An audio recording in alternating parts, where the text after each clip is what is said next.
Storygram Network. Hosting for this podcast is generously provided by Transistor at transistor.fm.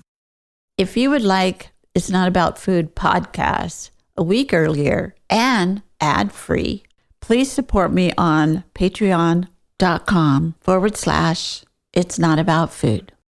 For more information about my books, my work, and my Body Love cards, you can go to my website at itsnotaboutfood.com. Hi, my name is Laura Lee, and this is It's Not About Food. So it's not about food, and it's not about weight. What is it about? Everything else, because it's never ever about food or weight, never ever, not even one time, not ever, ever, ever.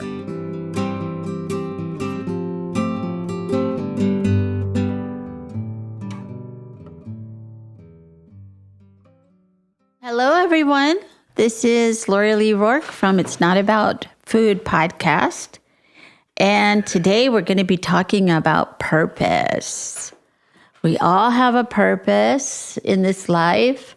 That was a big revelation to me because I thought my purpose was about being a size -0 or eating perfectly or being a perfect person somehow or never making a mistake. I had a pretty high level for my purpose, but didn't have anything to do with what I was really here to create or to be the kind of person I really needed to be. The card shows the goddess walking along sort of a golden path, and there's a sun and a moon, and there's grass and flowers with her on the path, and then she has her beautiful little power deer laying her head on her hip. And it's just a very, I think for me, it's a very moving card. It does feel like we have a path. And as long as we can let ourselves walk on that path, we're so much happier, purpose in a path. So the back of the card reads, following our purpose leads us to the path that feeds our soul. We all possess unique gifts, and we all have the need to express these gifts. To find our calling is to find the path of our hearts, the way of life that makes us feel alive and glad to be here. Over time, we may find many different paths, small and large. We find our calling by listening to our inner voice and doing what feels right and true to ourselves. So again, the culture I grew up in and the culture that a lot of people grow up in doesn't really support what we're really here to do or the path that we're on. It does support us to fight the tsunami of aging in our face. It does support, a diet culture, a perfect body, whatever that is, and that's subject to change as well. And it does support being very wealthy. In my family, it was more important to look good than to be a good person. Was not as important. To be a smart person was not as important. To be a helpful person wasn't as important. It was more important to look a certain way. So that's what I learned, and that's what I thought my purpose was. What happened, of course, for a lot of us, that turned into disordered eating and body hatred and a lot of just chasing that dream of being a perfect size, whatever that was for me. And it changed through the years as I got older, of course. So when I did find that this issue is so much bigger than just being in a body that my society or my culture thought was okay, it opened up a whole new world. And I was able to follow my heart and my soul and my body to a different place. If you had told me when I was just really struggling with this so badly, I feel like most of my teenage years in my 20s were just one big ball of pain and struggle. And unhappiness, and I could mark my okayness with what I weighed. If I weighed okay this 1 year or this 6 months, I was more okay. But the rest of the time, not okay, not okay, not okay. No matter what I did, not okay. So when I stepped onto this path and really realized it was a path, if you had told me, well, you're going to write books and you're going to lecture all over the country and you're going to run a nonprofit for years and years, working with women and men and teens with eating disorders. You're going to start a school program. And then when you're a senior, you're going to start a podcast. And you're going to still write and interview people and be open to healing on any level. It would have been like, yeah, you got the wrong gal. I'm not that person. I'm not that smart. I'm not that good. I'm not that whatever it was that I thought. So it was just really one foot in front of another. And I can remember when I first went into AA in 78, I had a sponsor who said, just stay on the path. Just stay on the path. And I said, I don't even know what that means. I'll stay on a path, but I need it to be lit up pretty bright for me to be on it, because I couldn't figure it out myself. But anyway, so here is somebody else in the world who walks it like she talks it, and wrote a beautiful piece that I put in a newsletter a couple weeks ago, and we'll put it again in the newsletter that she's going to be featured this podcast in. And I just so appreciate her coming on today and talking about purpose and what she does in the world and how she stays true to her purpose. And what is that purpose? How does she do that? A lot of my clients don't really know how to find that. So we will get some wise words from her, and I'm going to introduce her now, and she can talk about what's her name and what she's doing and where she is. Thank you. And hi, I'm delighted to be here. I'm Jessica Setnick, and I loved hearing about what you said about your purpose and finding your way. I grew up differently than you. I did grow up being told it was important to be good and kind and smart, but it was very focused on achievement. And that was a challenge for me. I never learned that it was okay to just be calm, rest, exist, find your inner compass. It was all about what you should do for purposes of the outside world. And so now as an adult, I have a lot of struggles with following my inner guidance and feeling like that's okay and that I've done enough. Have I done enough? Have I done enough? Have I done enough? And my biggest challenge was when I was laid off from a job. I remember I was gardening outside in the front yard in the morning thinking, all these cars are driving by, all these people going on their way to work thinking, wow, what is that crazy lady doing in her front yard? And I realized nobody is looking at me. Nobody cares what I'm doing. Those are my projections. Why am I thinking that I should be doing something else just because it's the morning? Why should I be somewhere else? And that's been my biggest challenge, is being where I am and being on the path that I'm on. And it's not always a path that I expected or a path that I feel like I'm choosing. But the good news is I do feel that my path, just following one step in front of the other, has led me to a place where I am fulfilling my purpose. And so I'm really appreciative of that. I feel really grateful that I found my purpose as a dietitian in my first job, my first career, and that really my purpose wasn't to be a dietitian, but it was to expand the role of the dietitian beyond what maybe I was trained to do. And I had a bachelor's degree in anthropology, and that has really helped me find my path also. Wow. Because it's helped me bring that into being a dietitian and being an eating disorder dietitian. And now I actually don't work as a dietitian anymore. I no longer have a patient care practice. I just teach other dietitians. And it's very interesting how much of what I'm teaching people is to not necessarily follow any path that was created. In a lot of ways, we're trailblazers because none of what we do is what was expected of us as dietitians. So when you said that you were also an anthropologist And that actually helps you with your work now. And how does that blend together? How do you blend those two together? Sure. So anthropology to me was so interesting because there were so many aspects of it, right? There's the archaeological side, which talks about what are the remains, the remnants of humans. There's the cultural side, which talks about human behavior. And then there's the physical anthropology, which talks about human development and how our bodies develop to support us. And what we know for a fact is that the people who survived are the people we got our genes from. Yeah. Right. So our genes are based on survival instincts. So humans don't do things that are not productive.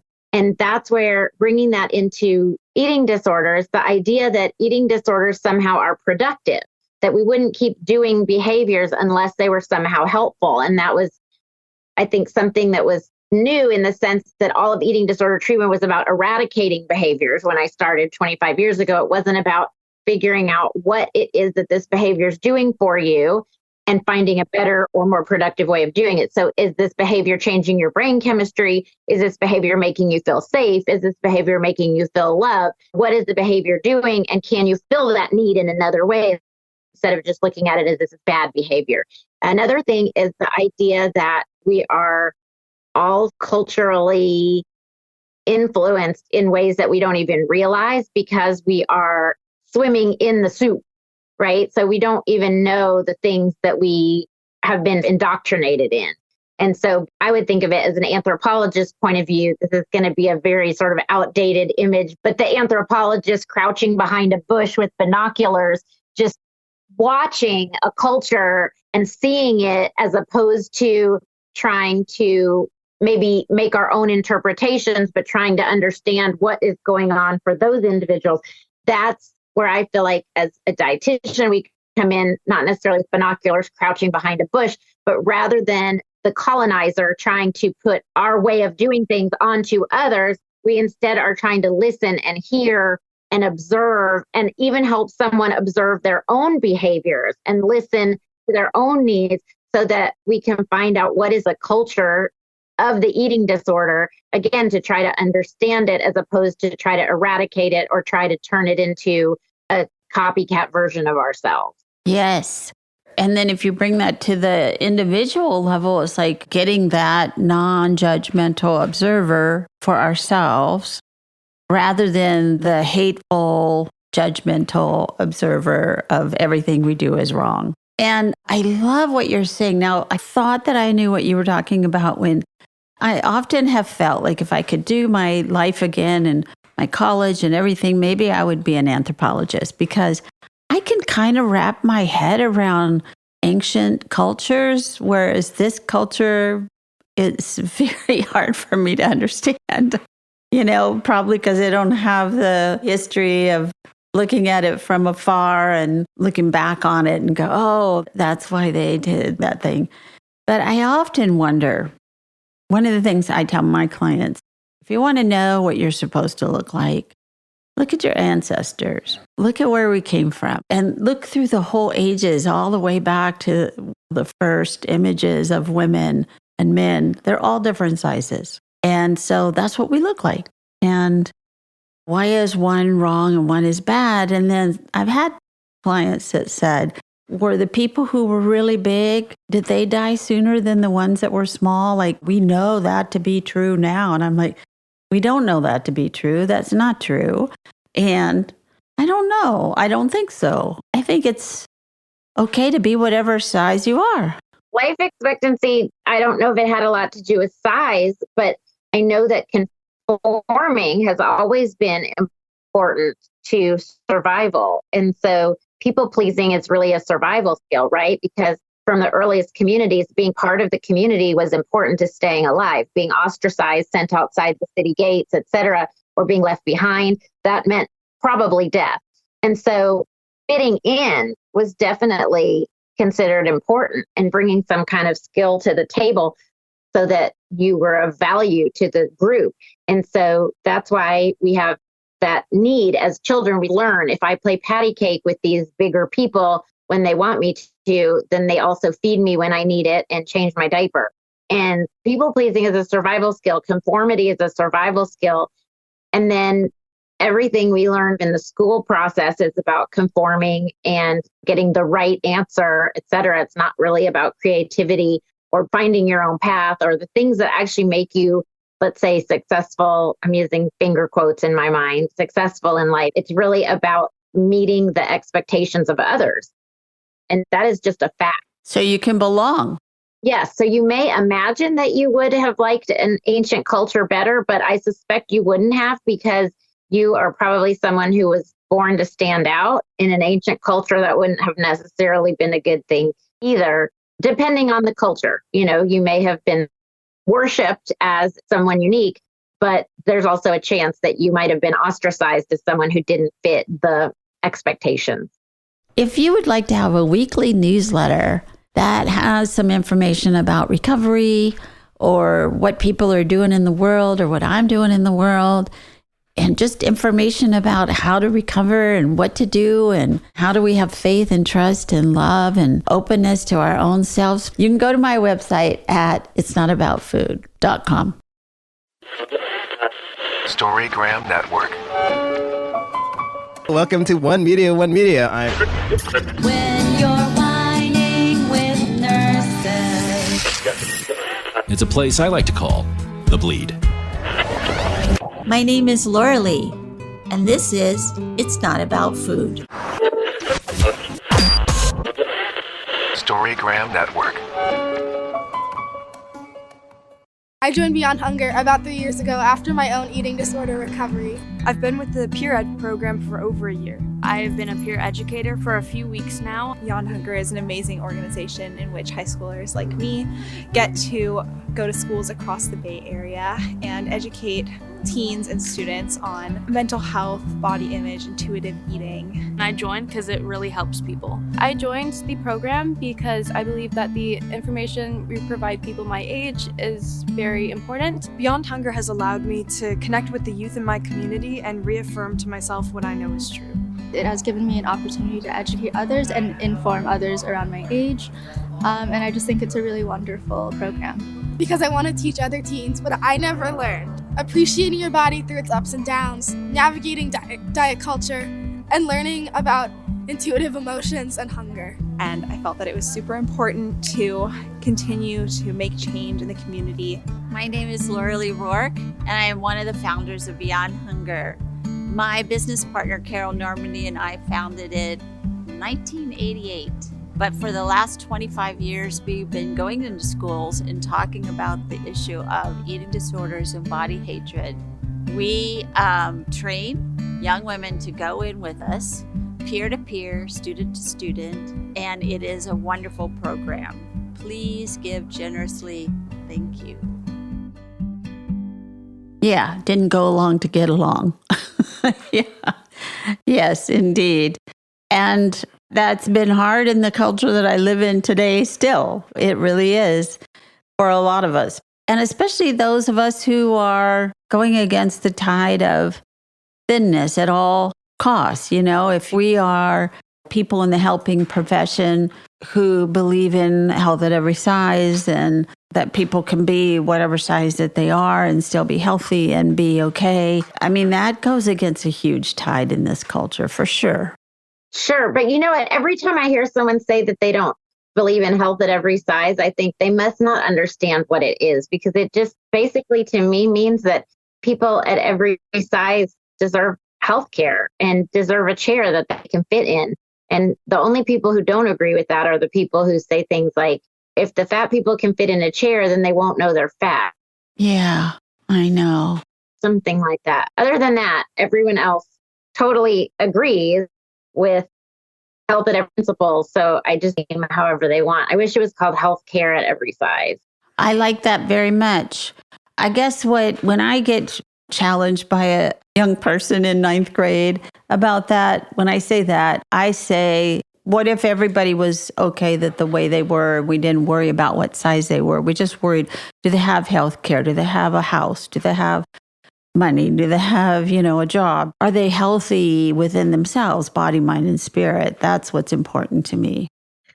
Well, but does everyone have to be healthy? I mean, there are people who have chronic illness who are never going to meet our definition of healthy.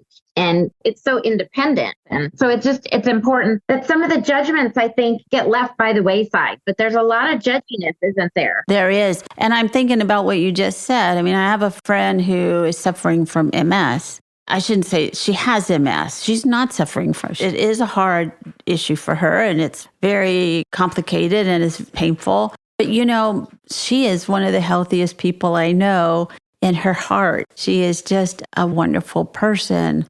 I don't even think of her as unhealthy because I have a different opinion about health when it comes to that. But I've had to learn how to be like that for myself and for others. So you wrote this article, and I just want you to talk about what you were saying in that article a little bit. Oh, sure. So the article was in response to the American Academy of Pediatrics guidelines for weight management for children. And I get very concerned anytime someone is looking at a child with regards to their size and weight, because size and weight are, to me, two things. One is they're genetically determined in a lot of ways. And part two is they are outcomes. They are outcomes of a child's life, what they're being fed. And to me, focusing on the outcome is never a good determination of what, if anything, needs to be changed. In other words, I would rather hear from a parent about how they're feeling about their child's eating, because how a parent feels about their child's eating has a huge impact on that child's eating. It has a huge impact on what the child's eating, how much the child's eating, when the child's eating. And why are we trying to make problems for kids that don't have problems? Because there's a huge misunderstanding of percentiles even. 5% of kids are supposed to be above the 95th percentile, and that's normal for them. Just 5% of kids are below the 5th percentile, and that's normal for them. So why are we comparing kids to other kids instead of comparing kids to themselves and their own growth? And I want to go back to the old-fashioned degrowth charts. It would be nice if we had them where they expanded to include maybe more diversity, but comparing kids to other kids is not the solution at all. And so that's what BMIs do, is just compare kids to other kids and pick an arbitrary line at which to say these kids are too big. And so shrinking kids is just a terrible idea. So I have a problem with the guidelines in the first place just existing. But if there were guidelines that said leave big kids alone, and if you are worried about them, send them to a dietitian to see if there is a problem or not, rather than saying if they're big, there is a problem, because bigness is a problem, then it might be okay. But that's not what the guidelines said at all. And I read the guidelines with some real frustrations about some of the assumptions that were made in there. They seemed very persecutory in my mind of bigger kids. And it's just so unfortunate. I mean, I'm thinking of my nephew who used to be called the Michelin Man when he was a baby because of his big rolls, and his parents had to use a Q-tip to clean in between the rolls, right? So someone would say that was a really fat baby. Well, you know what? Brains are made out of water and fat. So fatter baby equals big brain, as far as I'm concerned. That child is now 6'4" and has a PhD in something that I don't even know how to pronounce. So I shudder to think that some doctor would have looked at the Michelin Man at 1 or 2 years old and said, this kid needs skim milk or something. That would have been so damaging to that child's development. So that's what I worry about, is that we're creating problems and then saying, see, I told you that this kid was going to have problems, but it's problems that were created by trying to shrink that kid. So that's why I wrote the article, was very specific rebuttals of some of the, not necessarily scientific research, but things that I saw that seemed very harmful to children. And one of the things that I saw that really got my goat is that there was a reference, a statement that said that a good weight management program is just like an eating disorder treatment program. And so I went to the reference to see what are they talking about. And I was ashamed to see that the reference actually came from a dietitian journal. And that article that said that eating disorder treatment was good weight management treatment had two major problems with it. One was the person who wrote the article was the head dietitian for a weight loss program. I was just going to say. International weight loss program that I won't mention. Yes. And the second thing that was wrong is that the eating disorder treatment that they compared it to, that they said was a good weight loss program, was CBTE, which is the Adapted Cognitive Behavioral Therapy Enhanced for eating disorders, which is a terrible many therapy sessions someone needs based on what their BMI is. I know. Ridiculous. And so I was so embarrassed that was published in a dietitian journal, and no one looked at that with a critical eye and said, oh, here's the eating disorder treatment that doesn't even include dietitians in it. We're going to hold that up as the gold standard of eating disorder treatment. And then compare weight loss treatment to this gold standard of, the whole thing was just so gross. And so I couldn't just sit by and not at least share my thoughts on that for anyone who would listen. Yeah. Thank goodness there are people out there like you who read this, research it, look at it closely, and then write an article about it, because I sort of know all of this anyway. I know that there have been weight loss programs involved in new insurance guidelines for weight and height and age and, follow the money kind of a thing. But I don't know that everybody knows that. And that's what is so great about somebody coming out with, these are the facts. This is not true. And I think about my students that we go into schools and talk about disordered eating and body hatred. And a lot of times, we mainly go into 9th grade. A lot of times those kids are afraid to eat because I live in a very affluent area. And I'm not saying this is terrible or wrong, but these kids are afraid that's not locally sourced, that that's not sustainable, that that has wheat in it or sugar in it or something in there that's not a chemical. They'll even say, I can't eat anything with chemicals in it. And it's like, well, yeah, we don't want to have a bunch of chemicals, but if you were on a desert island and you only had ding-dongs, would you eat them or would you starve to death? So I just feel like it has gotten completely over the top. And it's these kids that are worried about it. And it's not even about weight. It's about, oh, I can't eat that. Everything I see says I shouldn't be eating that. And so they go without lunch. So sad. I know. Because they won't eat what's in the cafeteria because it might not be okay. I used to teach a workshop called Making Food Your Friend Again, just for that exact purpose. I just gave it that name because I felt like so many people treat food as the enemy. Oh, for sure. It's like it's evil. Somebody will say, well, I can never eat sugar. And of course, everything that you eat turns into sugar, right? It's like, no, it doesn't. So I don't know. This is a huge conversation. And I'm so happy to have the start of this with you. And is there anything that you would like to say what you're doing or how people could get a hold of you? Or are you having a workshop and how could people get into that? Sure. So I don't host workshops anymore, but I do trainings anywhere I'm invited. I do workshops. You provide the group, I will show up. And I do have a workbook based on my workshop, Making Food Your Friend Again. It is called Food Fairy Tales. Change the stories you tell about food and eat happily ever after. And I love to do that workshop live. I think I'll be doing it again in October. I've just been invited to present it again. So if that appeals for professional development or personal development, let me know. My website is jessicasetnick.com. And I would welcome anyone who is interested in what I do. There's a whole page of free resources with podcasts I've done and lectures I've given and handouts and things. And Eating Disorders Bootcamp is my training for professionals. If there's a professional listening that wants to get more interested or is interested in helping people with eating disorders. And what I've realized recently is that, yes, it's great for eating disorder dietitians, but there are so many people who are generalists or who work at WIC or who work in rural areas that are doing everything. or in sports nutrition. And that's who's taking eating disorders boot camp, because if you work with humans, you're working with people with eating disorders. It's unavoidable. And I wish that was an umbrella of the way we were trained as dietitians and doctors and nurses to look at eating behaviors as basically functional or dysfunctional rather than good or bad or healthy or unhealthy. But are they productive to what your goals are in your life or not? Beautiful. So would you read that? Today I will.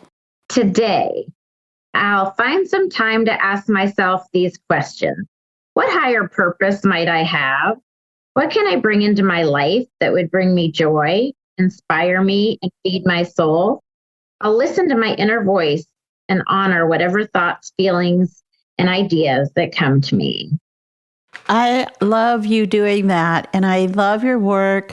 I'm so grateful that you're out in the world doing this. I know that we know each other from a very long time ago, and we're still cooking. We're still out there fighting the good fight. Thank you. Thank you for listening. You can find me on all the social medias at It's Not About Food. And if you would like to get the show a week early and ad-free, you can become a member at Patreon. Search It's Not About Food podcast. Thanks so much.